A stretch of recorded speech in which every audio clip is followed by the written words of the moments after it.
অনেকগুলো পুঁই শাক কেটে ফেলেছি।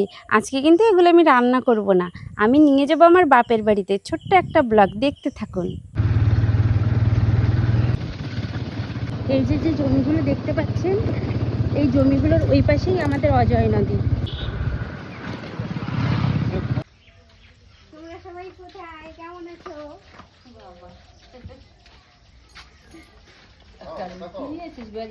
এই যে পুঁই শাক, শসা।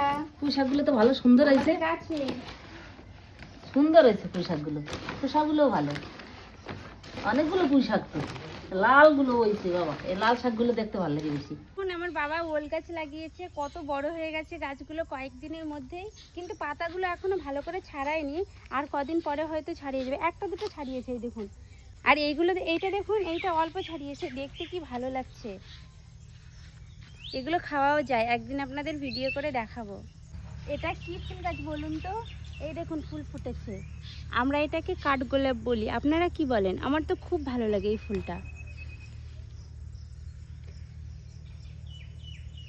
খুবই সুন্দর এই ফুলটা। কানে গুজবো না, এখানে গুজি। এটা তো আপনাদের এখনো পর্যন্ত আমি দেখাইনি। দেখুন আমাদের এই ডালিম গাছটা অনেক বড় হয়ে গেছে, আর দেখুন ডালিম হয়েছে, এখনো প্রচুর ফুল আছে, প্রচুর ডালিম হয়, প্রচুর। প্রতি বছর আমরা খাই, কিন্তু আপনাদের এই প্রথম দেখাচ্ছি। এদিকে, এদিকে আসো। সবে ফুল হচ্ছে, ফুল থেকে অল্প অল্প কয়েকটা ফল হয়েছে। এই যে এখানে আছে, ভেতরে আছে আরো, এই দেখো। একটু কাটা আছে এই গাছটাতে, কিন্তু প্রচুর ডালিম হয়। এই যে আমাদের বাড়িতে আরেকটা গাছ আছে, করমচা গাছ। আপনারা কি চেনেন? এটা দিয়ে খুব সুন্দর আচার করা হয়, এটা খেতেও খুব ভালো লাগে। একটু কষ আছে ভেতরে, কিন্তু খেতে খুব টেস্টি। দেখুন প্রচুর হয়েছে। দেখো কিরকম আঠা বেরোচ্ছে।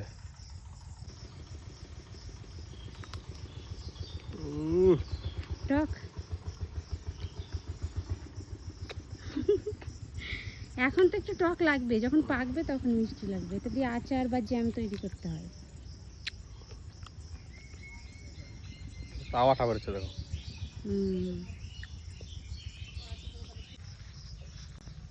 এই দেখুন আরেকটা গাছ, এটা কি গাছ বলুন তো? এটা হচ্ছে জলপাইয়ের গাছ, আমার দাদা লাগিয়েছিল। গাছটা ভেঙে গেছে এখন, ওই জন্য ছোট দেখাচ্ছে, আরো অনেক বড় ছিল গাছটা।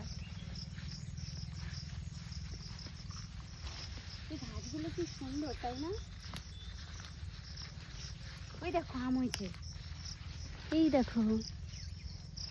এটা কলমের গাছ, ওই জন্য অল্প ছোট গাছে আম হয়ে গেছে।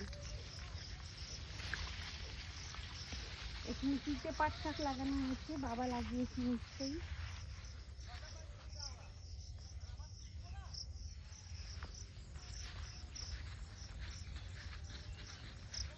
এই গাছটা তো সব থেকে বেশি করমচা হয়, কিন্তু ও বাপ রে, এইদিকে আসো তাড়াতাড়ি। এগুলো কি দেখো, কত নিচে নিচে আম হয়েছে, আমি তো হাতেই নাগাল পেয়ে যাচ্ছি। এই গাছের আমগুলো না পাকলে দুর্দান্ত স্বাদ লাগে, এত মিষ্টি হয় যে কি বলবো। আর ওই অনেক ওপরে ওপরে রয়েছে, ওই আমগুলো না পারা যায় না, ওই আমগুলো যখন ঝড় হয় ঝড়ে পড়ে যায়। আর নিচেরগুলো তো আমরাই খেয়ে নিই পেটে পেটে। দেখুন দুটো ফুল হয়েছে গাছে, এই একটা আর ওই একটা। বলুন তো কি ফুল? আপনারা কি জানেন এগুলো কি ফুল? গাছ দেখে অবশ্য বুঝে যাবেন কি ফুল। দেখুন কতগুলো মা হাঁসের ডিম দিয়ে দিল, এটা প্রতিদিন সিদ্ধ করে খাওয়া হবে। আর এইদিকে দেখুন, এটা বলুন তো কি গাছ? আপনাদের বাড়িতেও আশা করি আছে, প্রত্যেকের বাড়িতে না থাকলেও কিছু কিছু বন্ধুদের বাড়িতে আছে। গাছটা খুবই সুন্দর দেখতে, পাতাগুলো। এখন আমরা বাড়ির দিকে যাব, হাঁসের ডিম নিয়ে নিলাম, এবার যাই বাড়ির দিকে। যাই হোক, এবার বাড়ির দিকে আবার রওনা হলাম। দেখুন গরুগুলো কি সুন্দর ঘাস খাচ্ছে।